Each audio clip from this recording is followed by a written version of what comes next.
2024 లేదా 25లో డిగ్రీ లేదా బీటెక్ చదివారా? సాఫ్ట్వేర్ జాబ్ కోసం ఎదురు చూస్తున్నారా? అయితే కోడ్ జ్ఞాన్ 100 డేస్ కోర్సులో చేరండి, జాబ్ సాధించండి. నమస్కారం లాభిశెట్టి మహేష్ గారు. నమస్తే అండి సిరి గారు. సరే, ఇప్పటిదాకా ఖర్చులన్నీ చేసాం, ఓకే ఫైన్. ఇప్పుడు కొత్త సంవత్సరం కూడా వచ్చింది. అట్లీస్ట్ ఇప్పటి నుంచి అయినా డబ్బుల్ని పొదుపు చేసుకోవాలి అని అనుకుంటారు. అండ్ అదే విధంగా మనం మాట్లాడుకుంటే ఫైనాన్షియల్గా స్టేబుల్గా ఉండాలి అనుకునే వాళ్ళు చాలా తక్కువ మంది ఉన్నారు అని చెప్పొచ్చు. మనం కూడా అలానే అనుకొని ఇన్వెస్ట్మెంట్ చేయాలి అంటే మనకు తెలియకుండా చేయడం వల్ల అందులో రిస్క్ లాస్ చూస్తూ ఉన్నాం. అలా కాకుండా ఫైనాన్షియల్గా స్టేబుల్గా ఉండడానికి అట్లీస్ట్ ఈ సంవత్సరమైనా నేను డబ్బుల్ని పొదుపు చేసుకోవాలి అనుకునే వాళ్ళకి ఏ విధంగా ప్లాన్ చేసుకుంటే బెటర్గా ఉంటుంది? ప్రతి ఒక్కరు కూడా ఈ 2026లో వాళ్ళ పర్సనల్ ఫైనాన్స్ అనేది కరెక్ట్గా ప్లాన్ చేసుకొని ఇప్పటివరకు చేసినటువంటి మిస్టేక్స్ మళ్ళీ చేయకుండా ఉంటే ఖచ్చితంగా ప్రతి ఒక్కరు కూడా వాళ్ళ యొక్క ఫైనాన్షియల్ గ్రోత్ అనేది చూడగలుగుతారు. ఇక్కడ ప్రాబ్లం ఎక్కడ వస్తుందంటే ఫైనాన్షియల్ లిటరసీ అనేది ఇండియాలో చాలా తక్కువ అండి. Everybody is earning good amount of money, ఇక్కడ మనకు ఇబ్బంది లేదు. బట్ ప్రాబ్లము ఫైనాన్షియల్ లిటరసీ అనేది కేవలం 27% మాత్రమే. అంటే they don't know how to manage their money, they don't know how to protect their money, how to multiply their money. ఈ విషయాలు తెలియకపోవడం వల్ల అందరూ సంపాదిస్తున్నారు, కానీ ఫైనాన్షియల్గా మళ్ళీ బ్యాక్లోనే ఉంటున్నారు. కాబట్టి ఈ 2026లో ప్రతి ఒక్కరు నేను చెప్పబోయేటువంటి 6 స్టెప్స్ ఇవి ఫాలో అవుతే ఈ 2026 సంవత్సరంలో మీ యొక్క పర్సనల్గా action takers only money makers. మీరు రెస్పాన్సిబిలిటీ తీసుకొని ప్రతి ఒక్కరు కూడా ఈ 6 రకాల స్టెప్స్ని మీరు ఫాలో అయితే మీ గ్రోత్ అనేది కనిపిస్తుంది. ఏంటి సార్ ఆ స్టెప్స్? ఫస్ట్ స్టెప్లో మన యొక్క ఇన్కమ్, మన యొక్క ప్రాఫిట్ ఏదైతే ఉందో దాని యొక్క బడ్జెటింగ్ అనేది చేయాలి. ఒక ఫార్ములా ఉంది, యూనివర్సల్ ఫార్ములా 50:30:20. మనకు వచ్చినటువంటి ఇన్కమ్ 50% నెసెసిటీస్కి స్పెండ్ చేయాలి, 30% వాంట్స్, 20% సేవింగ్స్ అండ్ ఇన్వెస్ట్మెంట్స్. ఇక్కడ మనకు తెలియాల్సిన విషయం ఏంటంటే నీడ్స్కి వాంట్స్కి డిఫరెన్స్ ఏంటి. నీడ్స్ అంటే విచ్ కాంట్ బి పోస్ట్పోన్డ్, ఏదైతే మనము మళ్ళీ వాటిని పోస్ట్పోన్ చేయడానికి అవకాశం లేనటువంటివి, అంటే అవసరమైనవి, నిత్యావసరాలు, వీటి ఖచ్చితంగా మనం కేటాయించాల్సిందే. వాంట్స్ అంటే మనం పోస్ట్పోన్ చేసే అవకాశం ఉంది. కోరికలు, మూవీకి వెళ్ళేయడము, అవుటింగ్ వెళ్ళడము, బయట డిన్నర్ చేయడము, షాపింగ్ చేయడం, ఇవన్నీ కూడా పోస్ట్పోన్ చేసే అవకాశం. కాబట్టి మీరు రాసుకోవాలి, నేను 50% మాత్రమే నీడ్స్ కేటాయిస్తాను, అవునా, ప్లస్ 30% మాత్రమే వాంట్స్ కేటాయిస్తాను. ఏదైనా మనం పోస్ట్పోన్ చేసే అవకాశం ఉంటే పోస్ట్పోన్ చేసుకుంటాను. ఈ విధంగా బడ్జెటింగ్ అనేది చేయాలి. ఈ బడ్జెటింగ్ చేయడం వల్ల ఆటోమేటిక్గా మన యొక్క హ్యాబిట్స్, మన యాక్షన్స్ అనేది మారిపోవడం జరుగుతుంది. ఎప్పుడైతే మన యాక్షన్స్ మారిపోతుంటాయో మన గ్రోత్ అనేది కనిపిస్తుంది. దీన్ని ఇంప్లిమెంట్ చేయాలి ఖచ్చితంగా ప్రతి ఒక్కరు కూడా ఈ సంవత్సరంలో. నెక్స్ట్ సెకండ్ స్టెప్, మనం చేయాల్సినటువంటి ముఖ్యమైనటువంటి అంశం ఎమర్జెన్సీ ఫండ్ అనేది క్రియేట్ చేసుకోవాలి. అనుకోకుండా ఏదైనా ఉపద్రవం ఏర్పడినప్పుడు ఏమవుతుంది, అప్పటి వరకు మనం ఎవరి దగ్గర డబ్బుల కొరకు చేయి చాచినటువంటి మనము ఇంకొకరికి డబ్బుల కొరకు చేయి చాచాల్సినటువంటి అవసరం ఏర్పడుతుంది. ఎందుకని మన దగ్గర క్యాష్ లేదు, ఇన్కమ్ ఆగిపోయింది కదండి. కాబట్టి ఒక 6 months ఏదైతే మనకు ఫర్ ఎగ్జాంపుల్ 60,000 రూపీస్ శాలరీ ఉందనుకోండి, 50% నీడ్స్ అంటే ఎంత, 30,000 రూపీస్. 30,000 into 6 months 1,80,000 రూపీస్ మనం ఏం చేయాలి, ఖచ్చితంగా ఒక ఎమర్జెన్సీ ఫండ్ అనేది తయారు చేసుకోవాలి. అప్పుడు మనకి ఇన్కమ్ ఏదైనా ఒక ఉపద్రవం వల్ల ఆగిపోయినా మనం ఆ 1,80,000 నుండి మన డైలీ ఎమర్జెన్సీ నీడ్స్ వాడుకోవడానికి అవకాశం ఉంటుంది. మరి ఎలా ఈ ఎమర్జెన్సీ ఫండ్ క్రియేట్ చేసుకోవాలి? మనం అక్కడ వాంట్స్కి 30% అన్నాం చూడండి, దాంట్లో ఒక 10% అనేది ఎమర్జెన్సీ ఫండ్ క్రియేట్ చేసేంత వరకు వాడండి. ఓన్లీ 10%తో సాధ్యమవుతుంది అంటే 60,000 శాలరీ అంటే 6,000 రూపీస్. మరి 6,000 రూపీస్తో 1,80,000 ఎప్పుడు తయారవుతుంది? కేవలం దీనితోనే కాకుండా ఎప్పుడైనా మనకు బోనస్ వచ్చినా, అడిషనల్ ఇన్కమ్ ఎప్పుడైనా వచ్చినా దాన్ని ఇన్కమ్ ఎమర్జెన్సీ ఫండ్ తయారు చేయడానికి వాడండి. అది 1,80,000 తయారయ్యేంత వరకు యూటిలైజ్ చేయండి. ఆ తర్వాత అప్పుడు ఆ ఫండ్ క్రియేట్ అయ్యాక అప్పుడు మీరు మిగిలిన వాటికి మీ యొక్క బోనస్ కానీ మీ యొక్క అడిషనల్ ఇన్కమ్ కానీ మీరు స్పెండ్ చేసుకోవచ్చు. ఇది సెకండ్ స్టెప్. థర్డ్, మనం చేయాల్సినటువంటి ముఖ్యమైనటువంటి ప్లాన్ గోల్ ఓరియంటెడ్ ఇన్వెస్ట్మెంట్ అనేది చేయాలి. చాలామంది చేసేటువంటి మిస్టేక్ ఇది. అంటే గోల్స్ అనేది మనకి ఎలా ఉంటాయి, లాంగ్ టర్మ్ గోల్స్ ఉంటాయి కదండి, మిడ్ టర్మ్ గోల్స్ ఉంటాయి, షార్ట్ టర్మ్ గోల్స్ ఉంటాయి.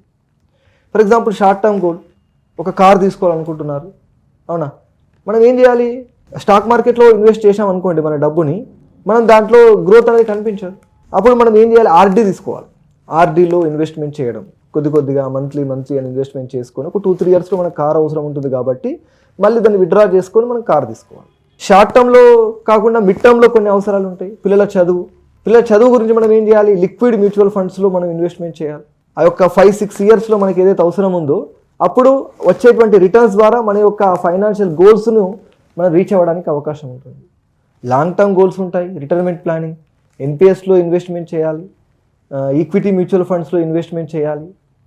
కాబట్టి మన యొక్క ఫైనాన్షియల్ గోల్స్కి అనుగుణంగా మన ఇన్వెస్ట్మెంట్స్ అనేది చేయాలి. అంతేగాని ఒకే వైపు మనం ఇన్వెస్ట్మెంట్ అనేది చేసినట్లయితే ఆ గోల్స్ని రీచ్ అయ్యేటువంటి అవకాశాలు తక్కువగా ఉంటాయి.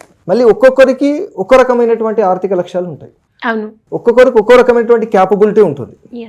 కాబట్టి దీన్ని కాపీ పేస్ట్ చేయదు. కాపీ పేస్ట్ చేస్తే మనకు అందరికీ వచ్చే సెట్ అవ్వదు, ఫ్రూట్స్ అనేవి రావు మనకు. మళ్ళీ ఒకే సెక్టార్లో ఇన్వెస్ట్మెంట్ చేయొద్దు. అంటే మొత్తం మన మనీ అంతా రియల్ ఎస్టేట్లో ఇన్వెస్ట్మెంట్ చేయడము, గోల్డ్లో ఇన్వెస్ట్ చేయడము, సిల్వర్లో ఇన్వెస్ట్ చేయడము, ఇలా చేయకూడదు. అందుకే వారెన్ బఫెట్ గారు అంటారు, don't put all your eggs in one basket. Diversified portfolio ఉండాలి. డైవర్సిఫైడ్ పోర్ట్ఫోలియో ఉన్నప్పుడు మాత్రమే మనకు మంచి రిటర్న్స్ రావడానికి అవకాశం ఉంటుంది. నెక్స్ట్ 4th స్టెప్లో మనం చేయాల్సింది ఏంటంటే ఖచ్చితంగా ఒక 2-3 సోర్స్ ఆఫ్ ఇన్కమ్ అనేది క్రియేట్ చేసుకోవాలి. ఒక సింగిల్ సోర్స్ ఆఫ్ ఇన్కమ్ అనేది మనం ఇప్పుడున్నటువంటి ఎక్స్పెండిచర్స్ని, లైఫ్ స్టైల్ని మనం ఈక్వల్ చేసుకోవడానికి చాలా కష్టమవుతుంది. కాబట్టి తమ యొక్క స్కిల్, నాలెడ్జ్ కొద్దిగా పదును పెట్టి ఎన్నో రకాల అవకాశాలు ఉన్నాయండి. ఈరోజు ఆపర్చునిటీస్ ఇండియాలో చూస్తే నంబర్ ఆఫ్ ఆపర్చునిటీస్ అనేవి కనిపిస్తున్నాయి. ఎప్పుడైతే మీరు ఆ ఆపర్చునిటీస్ని సరైన సమయంలో క్యాచ్ చేసుకుంటారో, గ్రాప్ చేసుకుంటారో, అప్పుడు మనకు ఇన్కమ్ జనరేట్ చేసుకోవడానికి అవకాశం ఉంటుంది. 2-3 టైప్స్ ఆఫ్ ఇన్కమ్ అనేది ఖచ్చితంగా ఈ 2026లో ప్రతి ఒక్కరూ బిల్డ్ చేసుకోవాలి. నెక్స్ట్ 5th స్టెప్ మనం చేయాల్సింది ఇన్సూరెన్స్ అనేది చాలా ముఖ్యమైనటువంటి అంశం. హెల్త్ ఇన్సూరెన్స్ అనేది ప్రతి ఒక్కరికి ఉండాలి. ఒకవేళ హెల్త్ ఇన్సూరెన్స్ అనేది లేదనుకోండి, అప్పటి వరకు సంపాదించినటువంటి హార్డ్ మనీ అంతా కూడా ఒక్క హాస్పిటల్ బిల్తో మనం కోల్పోవడం అనేది జరుగుతుంది.